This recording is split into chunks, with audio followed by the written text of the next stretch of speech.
Hello everyone, আজকের date হচ্ছে 14 তারিখ, 14ই জানুয়ারি 2025। মার্কেট ক্লোজ হয়ে গেছে। সেন্টিমেন্ট তো নেগেটিভই নেগেটিভই ছিল, কিন্তু আজকে যেটা বলি সবসময়, মার্কেট কখনো ওয়ান ওয়েতে নিচের দিকে নামে না, রিট্রেস করে করেই নামে। তো সেম সিচুয়েশন ছিল নিফটি ব্যাংক নিফটির। আজকে ট্রেড কোনটা করা দরকার ছিল, বাইং সাইড না সেলিং সাইড? আমার পজিশন একটুখানি বেশি ট্রেড নিয়েছি আজকে। শুধু রিস্ক, আমি স্ট্র্যাটেজি হাই নেই আমার, ঠিক আছে? স্ট্র্যাটেজি হাই নেই, শুধু একটা জিনিসের জন্য আমি মার্কেটে সার্ভাইভ করছি, সেটা হচ্ছে রিস্ক ম্যানেজমেন্ট। এই যে 1826 টাকা প্রফিট হয়েছে আজকে। এখান থেকে কিছু ট্যাক্স যাবে হচ্ছে 200-300 টাকা, কারণ এতগুলো ট্রেড করেছি। এখানে ট্যাক্সের ব্যাপারে যদি দেখানো যায়, এখানে ব্রোকারেজ কত যাবে। এই যে এখানে কন্ট্রাক্ট নোট আছে, এইখানে দেখলে দেখায় 384 টাকা মতো ব্রোকারেজ। ব্রোকারেজ এসটিটি সব মিলিয়ে 384 টাকা, ঠিক আছে? এটা যাবে, ঠিক আছে, এটা কোনো ব্যাপার না। এই যে রিস্ক ম্যানেজমেন্টের ওপর খেললেই মার্কেটে সার্ভাইভ করা যাবে। আমি কখনোই এখানে 100 টাকা, 75 টাকা, সব রিস্ক ছিল 100 টাকার মধ্যে। গোদরেজ সিপি, টাটা মোটর, ঠিক আছে, এগুলো সব রিস্ক ছিল 100 টাকার মধ্যে। এগুলো আমাকে 200-300 টাকার প্রফিটও দেখিয়েছিল, বুক করিনি আমি, ঠিক আছে? জাস্ট রিস্ক ম্যানেজমেন্ট 1:3 যদি না হয়, এখানে 1:2 থেকে ঘুরে এসছে, তখনও বুক করিনি আমি, ঠিক আছে? যদি 1:3 না হয় তাহলে আমি বুক করবো না। 1:3 কিংবা 1:2, 1:2 এর যদি কাছে যাই, 1:2 থেকে যদি রিট্রেস করে, তাহলে আমি কস্টের আশেপাশে এক্সিট করে দিই। এরকমই হয়েছে এইটা আর এইটা, গোদরেজ সিপি আর টাটা মোটর। উইপ্রোতে 100 টাকার রিস্ক ছিল, গ্রাসিমে 200 টাকার রিস্ক ছিল। এইখানে মোটামুটি অ্যাক্সিস ব্যাংকে প্রথমে ছিল 200 টাকার রিস্ক, তারপরে আবার 200 টাকার রিস্ক। এটা আমি অ্যাক্সিস ব্যাংকে দুবার ট্রেড করেছি, ঠিক আছে? একবার বাইং সাইড, একবার সেলিং সাইড। বাইং সাইডেও 200 টাকা, 400 টাকা প্রফিট হয়েছে, সেলিং সাইডেও 450 টাকার মতো প্রফিট হয়েছে, 200 টাকার রিস্কে। শুধু রিস্ক ম্যানেজমেন্টের ওপর খেললেই সার্ভাইভ করা যায় মার্কেটে। আমি প্রতিদিন আমার রিস্ক লিমিট কত, যদি আমি রিস্ক লিমিট দেখাই প্রতিদিনের 1000 টাকা, ঠিক আছে? এর ওপরে আমি রিস্ক নেবো না, ঠিক আছে? পার ট্রেড রিস্ক কত? পার ট্রেড রিস্ক হচ্ছে 500 টাকা, ঠিক আছে? পার ট্রেড রিস্ক হচ্ছে 500 টাকা। আজকে আমি কত টাকা রিস্ক নিয়েছি? কারণ আমি পজিশন, আমি অনেক, 1, 2, 3, 4, 5, কিছু কিছু পজিশনে আমি 200 টাকার রিস্ক নিয়েছি আজকের ট্রেডে। প্রতিদিন তো আলাদা থাকে, প্রতিদিন তো শুধু 500 টাকার রিস্কে একটা ট্রেডই করি। আজকে কিছুটা আমি আলাদা করার চেষ্টা করেছি, 200 টাকার রিস্ক ছিল আজকে। এক একটা মানে দুটো ট্রেডে 200 টাকার রিস্ক ছিল, আর বাদ বাকি ট্রেডে 100 টাকার রিস্ক ছিল, ঠিক আছে? সেম, আমার ডেলি লিমিট 1000 টাকার মধ্যেই ছিল। যতই ট্রেড করি না কেন, যদি 50টা ট্রেড নিই, 50টা ট্রেড, কেউ না, সে ট্রেডার নয়।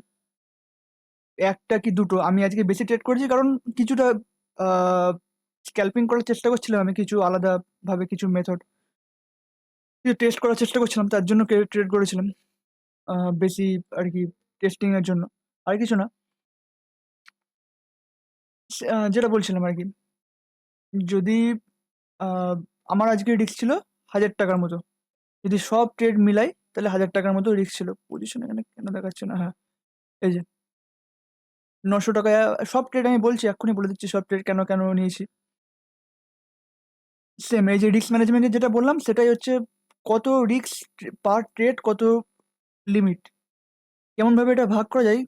আপনার ডেলি প্রফিট কত, কত টাকা আপনি রিস্ক নিয়ে কত টাকা ইনকাম করেন। আমার রিস্ক রিওয়ার্ড হচ্ছে মিনিমাম 1:2, 1:2 তো নিন, আমি 1:3, ঠিক আছে? 1:3 আমার রিস্ক রিওয়ার্ড। 1:2 তো আমি নেবই, ঠিক আছে? মানে 500 টাকা, এখানে যদি 500 টাকা আমি ইনভেস্ট করি 1:3-তে, ইনভেস্ট না, রিস্ক নিই, তাহলে 1500 টাকা আমি পাবো, ঠিক আছে? 1500 টাকা আমি পাবো। আর এখানে হচ্ছে 1:2, মানে 500 টাকা যদি রিস্ক নিই আমি, 1000 টাকা পাবো। ৳1000 পাবো। ৳500 মধ্যে রিস্কটা নিতে হবে। যেটা বলছিলাম আরকি, কি মার্কেটে সারভাইভ করতে গেলে রিস্ক ম্যানেজমেন্ট প্রপার থাকতে হবে। রিস্ক ম্যানেজমেন্ট প্রপার থাকতে হবে। না হলে যেকোনো স্ট্র্যাটেজি ইউজ করুন, কোনো কিচ্ছু যায় আসে না। রিস্ক ম্যানেজমেন্ট আপনার যদি ঠিক থাকে, তাহলে আপনি সারভাইভ করতে পারবেন। ঠিক আছে? আজকে আমার ট্রেডে অ্যাক্সিস ব্যাংকে যদি চার্টটা খুলি, যেকোনো স্ট্র্যাটেজি নিন, যেকোনো স্ট্র্যাটেজি কোনো যায় আসে না। শুধু রিস্ক ম্যানেজমেন্টটা প্রপারভাবে ফলো করুন। আপনাকে সারভাইভ করার জন্য লং টার্মে 1:1 এর উপরে নিতেই হবে। কারণ আমাদের যে ইন্ডিয়ান মার্কেট, ট্যাক্স তো দেখতেই পাচ্ছেন, এই যে ব্রোকারেজ আর এসটিটি দেখেন, ৳৩৮৪। জিএসটি, ঠিক আছে? 1:1 এর উপরে রাখতেই হবে। নাহলে আপনি লং টার্মে সারভাইভ করতে পারবেন না। এটাই ছিল বলার। আচ্ছা, ট্রেডগুলো দেখিয়ে দিই অ্যাক্সিস ব্যাংকে। অ্যাক্সিস ব্যাংকে দুবার ট্রেড নিয়েছিলাম। একবার বাইং সাইড, একবার সেলিং সাইড। ১ম এর লজিক কি ছিল? জাস্ট স্কিল বেসড, আর কিছু না।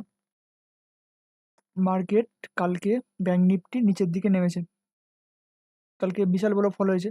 অ্যাক্সিস ব্যাংক উপরের দিকে গেছে কেন? তাহলে সেন্টিমেন্ট হয়তো এখানে বায়ার অ্যাক্টিভ আছে এখনো পর্যন্ত। বায়ার নিচে নামতে দেয়নি। এই স্টকে বায়ার পজিটিভ আছে। তো আজকে ওপরে যাওয়ার জন্য কোথায় খুলতে হবে একে? উপরে যাওয়ার জন্য কালকের যে সাপোর্ট ফরমেশন করেছিল লাস্ট ক্লোজিং আওয়ারে, ওর ওপরে খুলতে হবে। ওর ওপরে খোলার পর সিম্পল, মার্কেট যখন ওপরে যায়, এই যে এরকমভাবে, নাহলে এরকমভাবে, ঠিক আছে? ১ নম্বর আর ২ নম্বর যেকোনো চার্ট দেখে নিন, সেম। ঠিক আছে?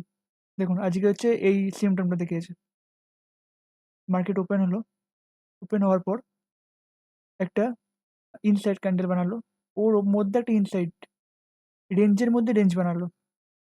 এটা ১ মিনিট চার্টে গেলে খুব ভালো হয় দেখার জন্য। কিন্তু আমি ১ মিনিটের সাজেশন দেবো না আপনাকে। এক্সপেরিয়েন্স না থাকলে না দেখাই ভালো। ভলিউমটা একবার যদি এড করে নিই। দেখুন কালকে ক্লোজিং আওয়ারে কেমন ভলিউম এসছে। মার্কেট কখন ভলিউম আসে? একদিন ক্লোজিং আওয়ারে আর ওপেনিং আওয়ারে। ঠিক আছে? আর সারাদিন কালকে লোয়ার ভলিউমে নিচের দিকে এসছে। তো আজ ফার্স্ট আওয়ারে মোস্ট প্রবাবিলিটি হচ্ছে ওপর দিকে যাবে। ওপর দিকে মানে ওপর দিকে মুভ করবে। কতখানি যাবে সেটা তো আমাদের জানা নেই। ঠিক আছে? যখন এর হাই ব্রেক করতে লাগলো, আমি ছোট একটা স্টপ লস দিয়ে একে ট্রেড করলাম। ছোট্ট একটা স্টপ লস দিয়ে। এর হাইয়ের কাছে যাবে বলে। এগুলো ছোট, ছোট স্ক্যালপিং, এগুলো শুধু নলেজ থাকলেই, হালকা নলেজ থাকলেই হয়ে যায়। এই যে এই ক্যান্ডেলের নিচে ছিল। লো হচ্ছে ১০০ 1048 এ স্টপ লস ছিল। মানে ক্যান্ডেলের লো হচ্ছে 1048.05, 1048 এ ছিল। 1:2। এই ক্যান্ডেল যখন থেকে ফল করা শুরু করেছিল, এই ক্যান্ডেলের নিচে আমি টার্গেট রেখেছিলাম। যতই মার্কেট উপর দিকে যাক, মার্কেট উপরের দিকে যেতে পারবে না। কারণ সেন্টিমেন্ট নেগেটিভ। ঠিক আছে? একে কোনো না কোনো জায়গা থেকে সেল করতেই হবে। ছোট একটা ট্রেড, এখানে ৳৪০০ প্রফিট হয়েছিল ৳২০০ রিস্ক নিয়ে। আর সেম সিচুয়েশনে এইখানে তো এক্সিট করে দিয়েছিলাম। সেম এইখানে যখন আবার এইখান থেকে এই স্ট্রং ক্যান্ডেলটা দেখার পর শর্ট তো এখানে করিনি। শর্ট করেছি হচ্ছে যখন এইখানে উপর দিকে গেল, আবার শর্ট করেছিলাম এই যে এই লেভেলে। কারণ এখানে উপরে যাওয়ার জন্য একটা রেজিস্ট্যান্স, এই যে এই হাইয়ের উপরে সাস্টেন করতে পারিনি। টাচ করেই নিচের দিকে ভলিউম ইনক্রিজ করেছে। পুরো সেলিং ভলিউম, এই যে ইনক্রিজ করেছে। তো আমি এই লেভেলে শর্ট করলাম। বেশি টার্গেট ছিল না, 1:2 এর। বলে দিচ্ছি কোথায় ছিল, 1:2। এই যে 1:2, তো মানে 1:2, এই যে এই লেভেলে টার্গেট ছিল। এটা গেছে 1:3 অব্দি। এগুলো ছোট, ছোট স্ক্যালপিং, আর কিছু না। এটা কি বড় ট্রেড, মানে বড় ট্রেড মানে সারাক্ষণ যেটা হোল্ড করা যায়, এটা হচ্ছে আলাদা লেভেলের ট্রেড। দেখুন, যেটা বলছিলাম আরকি, মার্কেট কেমনভাবে মুভ করে, এরকমভাবে, নাহলে এরকমভাবে। সেলিং এ সেম, এরকমভাবে, নাহলে এরকমভাবে। এইখানে এই সিচুয়েশনটা হয়েছে। প্রত্যেকটা মার্কেট, যেকোনো মার্কেট দেখে নিন। দেখুন, আর এইখানে এইখানে এই কোন কেসটা হয়েছে? এই কেসটা, এই কেসটা। ঠিক আছে? এইরকমভাবে মার্কেট অবজার্ভ করতে হবে, আর কিছু না। সিম্পল, কমপ্লিকেটেড না এত মার্কেট যতখানি মনে হয়। জাস্ট সিম্পল রিস্ক ম্যানেজমেন্টের উপর খেলুন। খেলা তো বলব না, খেলাটা একটা বাজে ওয়ার্ড। জাস্ট এটা বিজনেস, আর কিছু না। আর ছিল দুটো ট্রেডই দেখাচ্ছি, অ্যাক্সিস ব্যাংক, আর ওগুলো তো ছোটখাটো ট্রেড, ওগুলো অত দেখে লাভ নেই। আর ছিল গ্রাজিম, গ্রাজিমে বাই করেছিলাম।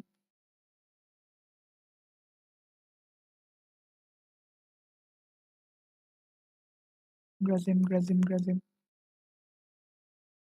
ওই যে মার্কেট কালকে পুরো ফল করেছে। আগের দিন তুই দেখি পুরো ফলিং ফেসে আছে। তো কি করা দরকার?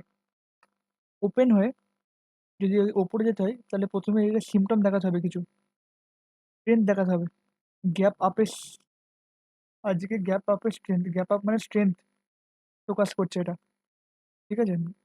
কখন বাই করতে পারবো? যখন সেলার ফেল হবে। সেলার ফেল কখন হয়েছে? যখন এই ক্যান্ডেলটা দিয়েছে। ঠিক আছে? আমার এন্ট্রি ছিল এই যে, যখন অ্যাকচুয়ালি আমি এখানে 5 মিনিটে এন্ট্রি করিনি, 5 মিনিটে তো এন্ট্রি দেয়নি, দিয়েছিল 3 মিনিটে। 3 মিনিটে এই যে এই ক্যান্ডেলের ওপরে, এখানে আমি 1:2, 25, 27, 27-এ এক্সিট করেছি। 27, 27, 27, 27, হ্যাঁ, এইখানে ইন্ট্রাডে হাই পর্যন্ত। ঠিক আছে? 27.85 এ। তো এটাই ছিল আজকের ট্রেড।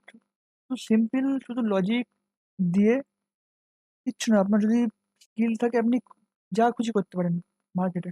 শুধু রিস্ক ম্যানেজমেন্টের ওপর একটুখানি লক্ষ্য দেবেন, ব্যাস। সব ট্রেডে আমাদের পারফেক্ট হওয়ার দরকার নেই। সব ট্রেডে পারফেক্ট হওয়ার দরকার নেই। আমরা ভুল করি, যত ইচ্ছা ভুল করি, কিন্তু রিস্ক ম্যানেজমেন্ট ঠিক রাখতে হবে। 1:3 তো 2 এর তো ওপরে নিতে তো হবেই। চেষ্টা করুন 1:3 নেওয়ার। ঠিক আছে? 1:3 নেওয়ার। যখন বড় লেভেলে পৌঁছে যাবেন, তখন চেষ্টা করবেন কম এক্সপোজারে, মানে ধরুন 100 টাকা রিস্ক নিয়ে কি করে আমি 500 টাকা ইনকাম করতে পারি। ঠিক আছে? এখন ইনিশিয়াল স্টেজে 500 টাকা রিস্ক নিয়ে 1000 টাকা, ঠিক আছে। যখন বড় ফান্ড হয়ে যাবে, যখন কত কম এক্সপোজার নিয়ে আপনি বড় প্রফিট ইনকাম করতে পারেন, এটাই আপনাকে সার্ভাইভ করতে সাহায্য করবে মার্কেটে। ঠিক আছে? আজকে টোটাল প্রফিট হচ্ছে 1800 টাকা। আর বেশি, ভিডিও অনেক লম্বা হয়ে গেছে, আর বেশি কথা বাড়াবো না। কালকে যদি কোনো অপরচুনিটি পাই, কালকে আপডেট করবো। বাই। আজকের জন্য এটুকু, বাই।